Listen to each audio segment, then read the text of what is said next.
From the 14th and the early 20th centuries, the Ottoman Empire ruled a large portion of Southeast Europe, Western Asia, and Northern Africa. The Ottomans were the conquerors of Constantinople after defeating the Byzantine Empire. The Ottoman at their peak were the world's biggest power and significant contributors to the fields of science, mathematics, technology, literature, and culture. They would take over and become Islam's greatest empire, with declaring themselves as the Caliphate. However, at the beginning of the 20th century, the empire saw a great decline. This was partly due to conflicts with other powers, an Arab nationalist revolution that wanted the elimination of monarchies, genocides that raised communal tensions, and the First World War, one of the deadliest global conflicts in history.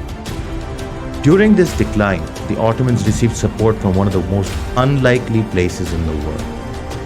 Over 5,000 kilometers away, millions of Indians would rise in support.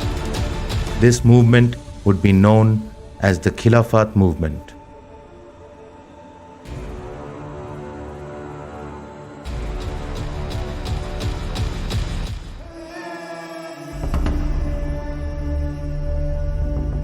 To defend the Ottoman Empire against Western aggression and eliminate the democratic opposition, Sultan Abdul Hamid II of the Ottoman Empire developed his pan-Islamist program. He sent Jamaluddin Afghani to India in the late 19th century, igniting Muslim Indians' religious fervor and affection. Many Muslim religious leaders started promoting the caliphate and encouraged Muslim involvement. There, Maulana Mahmud Hassan tried to plan a national war of independence with assistance from the Ottoman Empire. Nonetheless, the movement was viewed as a danger to the continuation of Turkish domination of Arab regions by nationalist Arabs. After supporting the Central Powers in World War I, the Ottoman Empire suffered a significant military loss at the Treaty of Versailles. The victorious European countries pledged to safeguard the Ottoman Sultan's position as Caliph, despite reducing its territorial reach and political significance. However, later, the Treaty of Sèvres separated the empire from regions like Palestine, Syria, Lebanon, and Iraq. The Turkish national movement, a progressive secular nationalist movement, emerged within Turkey. Mustafa Kemal Atatürk destroyed the Treaty of Sèvres during the Turkish War of Independence. The Republic of Turkey destroyed the Caliphate in 1924 as a result of Atatürk's reform. Ahmed Sharif as-Sanusi was given the Caliphate by Atatürk, but only if he agreed to live outside of Turkey. Sanusi turned down the offer and vowed his allegiance to Abdul Majid, the last Caliph of the Ottomans. The leader of the Arab revolt and Sharif of Mecca and the Hijaz, Hussein bin Ali, later claimed the title. But in 1925, Ibn Saud fought him and conquered his kingdom and created what we call today the Kingdom of Saudi Arabia.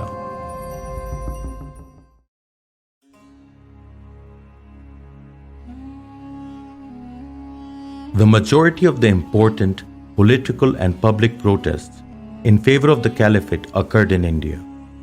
Despite their emergence across the Muslim world, Maulana Muhammad Ali Johar, a well-known Muslim journalist with an education from Oxford, served 4 years in prison for supporting the Caliphate and encouraging opposition to the colonial administration. Muslim religious leaders were concerned for the Caliphate at the start of the Turkish War of Independence because the European nations were reluctant to defend it. The idea of being drafted to fight against other Muslims in Turkey was abhorrent to some Indian Muslims. The Khilafat was not a religious organization to its founders or adherents. Rather, it was an expression of support for their Muslim brothers and sisters in Turkey. Muhammad Ali and his brother Maulana Shaukat Ali joined with other Muslim leaders to form the All India Khilafat Committee. They sought to foster Muslim political unification and used their power to uphold the caliphate. They released the Khilafat Manifesto, which urged Indian Muslims to band together and hold the British government accountable for safeguarding the caliphate. Khilafat leaders and the Indian National Congress, which was India's main political party at the moment, and leader of the nationalist struggle, formed an alliance together. Khilafat leaders and Congress leader Mahatma Gandhi vowed to cooperate and fight for the causes of both Khilafat and Swaraj. The Khilafat supporters played a significant role in the non-cooperation movement, which was an organized nationwide campaign of peaceful civil disobedience, in an effort to put more pressure on the colonial administration. At this time also, Afghanistan's new leader, Amanullah Khan, led some people from the northwest frontier province to emigrate to Afghanistan as a form of protest. Leaders of the Khilafat, including Dr. Ansari, Maulana Azad, and Hakim Ajmal Khan, also developed a personal bond with Gandhi. The campaign of non-cooperation initially succeeded. The program began with a boycott of legislative bodies, public universities, and imported commodities. Muslims and Hindus joined forces in the conflict, which started out amicably. India had widespread strikes, protests, and acts of civil disobedience. However, even though they continued their activities and held talks with the colonial authority, the Khilafat movement suffered because Muslims were split between supporting the Muslim League, the Congress, and the Khilafat movement. The colonial authority quickly arrested Gandhi, the Ali brothers, and others involved. With the arrests, the movement was severely hurt, and with news coming out of Turkey, it came to an end. In Turkey, the Ottoman Empire was finally overthrown by Mustafa Kemal Pasha's armies, who also established a progressive, secular republic in independent Turkey. He did not ask Indians for assistance, and he abolished the caliphate.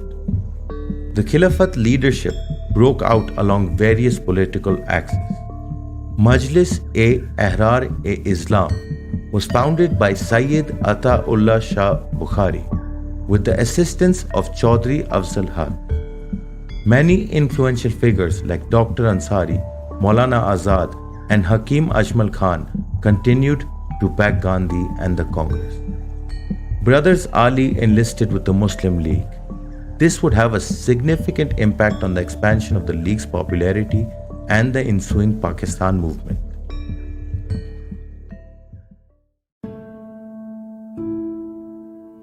One of the great tragedies of this movement was the Malabar Rebellion of 1921, also known as the Mopla and Mabella Rebellions. It began as an uprising against British colonial control in Kerala's Malabar area. Due to the Khilafat movement, the British had placed stricter rules over most part of India. The populist uprising was also directed against the Hindu elites, who many believed were aligned with the British. Due to the feudal system, most landowners were higher caste Hindus, and they had reduced the land shares of most of their subjects at that time. In order to win their support, the British had put upper caste Hindus in positions of power. As a result, the protests turned against the Hindus.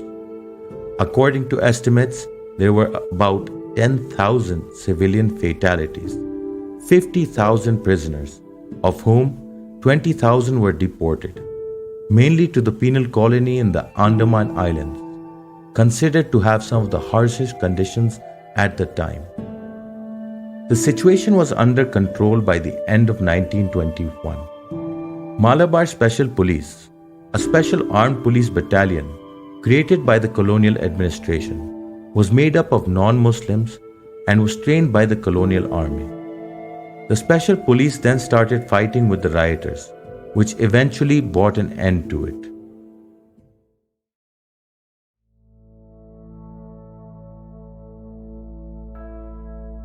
The movement is criticized for having a pan-Islamist fundamentalist platform and for being primarily uninterested in the cause of Indian independence. The Khilafat's relation with the Congress is viewed as a marriage of convenience by its critics, while supporters of Pakistan and Muslim separatism see it as a significant step towards the establishment of the separate Muslim state. Supporters of the Khilafat see it as the spark that ignited the non-cooperation movement in India and a significant turning point in improving Hindu-Muslim relations. One of Pakistan's founding fathers is considered to be the Ali brothers, while Azad, Dr. Ansari and Hakim Ajmal Khan are generally hailed as national heroes in India.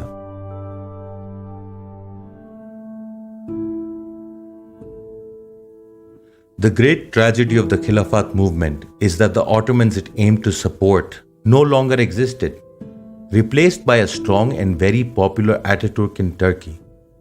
It hampered the relations with the Turkish people it was meant to support. As Ataturk distanced himself politically from Indian Muslims and chose a secular path.